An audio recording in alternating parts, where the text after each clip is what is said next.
नमस्कार दोस्तों, आज बात करेंगे डंकी रूट्स के बारे में।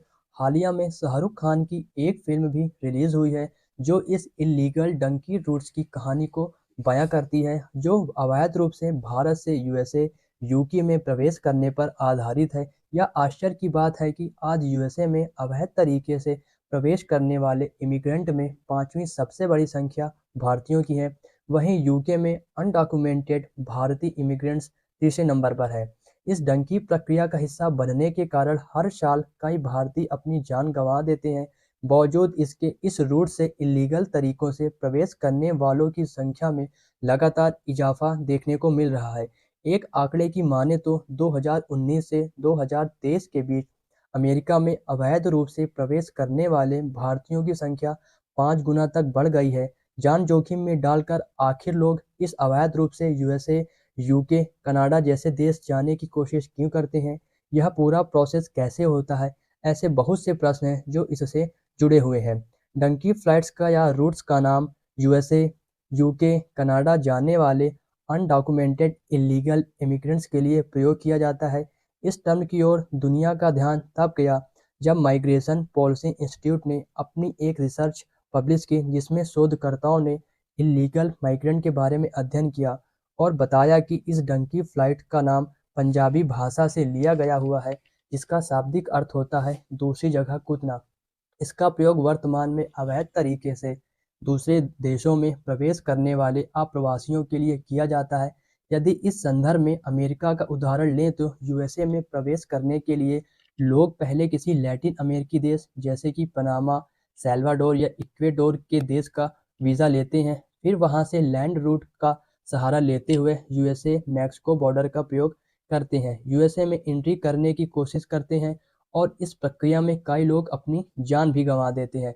तो वहीं कुछ लोगों को सीमा पार पुलिस के द्वारा हिरासत में ले लिया जाता है। यदि एक रिपोर्ट की बात करें तो अगस्त 2021 से अगस्त 2022 के बीच 16,200 लोगों को हिरासत में लिया गया है। अमेरिका सीमा शुल्क व सीमा सुरक्षा के डाटा के मुताबिक नवंबर 2022 से सितंबर 2023 के बीच लगभग 97,000 भारतीयों को अवैध रूप से प्रवेश करने की वजह से गिरफ्तार किया गया है।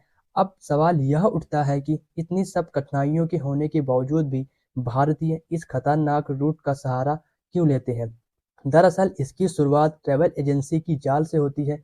आज भी यह देखा जा रहा है कि पंजाब राज्य में इन देशों में जाने वाले लोगों की संख्या सर्वाधिक है। डंकी फ्लाइट से अवैध रूप में विदेशों में भेजने के लिए एजेंट लोगों द्वारा सामान्यतः 20 से 30 लाख रुपए लेते हैं और इसमें डंकर्स यानी एजेंट लोगों के लिए पूरा रोड मैप तैयार करते हैं। फिर उन्हें स्थानीय डंकर्स की सहायता से इसे अन्य देश इलीगल के तौर पर भेज दिया जाता है। इस संदर्भ में यदि अमेरिका का उदाहरण लेते हैं तो लोगों को पहले लैटिन अमेरिका के किसी देश भेजा जाता है, क्योंकि लैटिन अमेरिका में वीज़ा की टर्म्स एवं कंडीशन अत्यंत सरल होती हैं, जैसे इक्वेडोर, पनामा और सैल्वाडोर। फिर इन देशों से आगे की यात्रा जमीनी रास्ते पर लोगों को बिना किसी सुविधा के ही पूरी करनी होती है और इसमें यह भी देखा जाता है कि कभी-कभी बीच में कुछ लोग अपनी जान भी गंवा देते हैं, क्योंकि इस बीच में एक गैप डेरियन गैप आता है, जहां पर जीवन जीने के लिए अत्यंत मानवीय कष्टकारों से गुजरना पड़ता है और इस तरह कुछ लोग drug cartel, local hitch hiking, police व कस्टम को रिश्वत देते हुए किसी तरह मैक्सिको बॉर्डर पर पहुंच जाते हैं, जहां स्थानीय डंकर्स उन्हें बॉर्डर क्रॉस कराते हैं। हालांकि कभी-कभी यह भी देखा जाता है कि बॉर्डर के पास लोगों को हफ्तों व महीनों अमानवीय स्थितियों में रहना पड़ता है। फिर उनका नंबर आता है, उनके नंबर आने पर उनको सीमा पार करा दिया जाता है, जहां संभवतः सीमा पार पुलिस किसी न किसी तरह से उन्हें गिरफ्तार कर लेती है, जहां उन्हें डिटेंशन सेंटर में और अन्य देशों से आए हुए इमिग्रेंट्स के साथ रखा जाता है। फिर बात आती है कि क्रेडिबल फेयर इंटरव्यू की। इस क्रेडिबल फेयर इंटरव्यू का ही प्रयोग करते हुए उन शरणार्थियों के द्वारा अमेरिका में शरण की गुहार लगाई जाती है, जहां उन्हें अधिकारियों को यह विश्वास दिलाना होता है कि वे अपने देश में प्रताड़ित किए गए हैं और वह देश उनके रहने लायक जगह अब नहीं रह गई है, जिसे बाद में स्थानीय जज के द्वारा यह तय किया जाता है कि किन शरणार्थियों को शरण मिलेगी और किन्हें नहीं। जिन लोगों को शरण नहीं मिलती है उन्हें उनके देश डिपोर्ट कर दिया जाता है।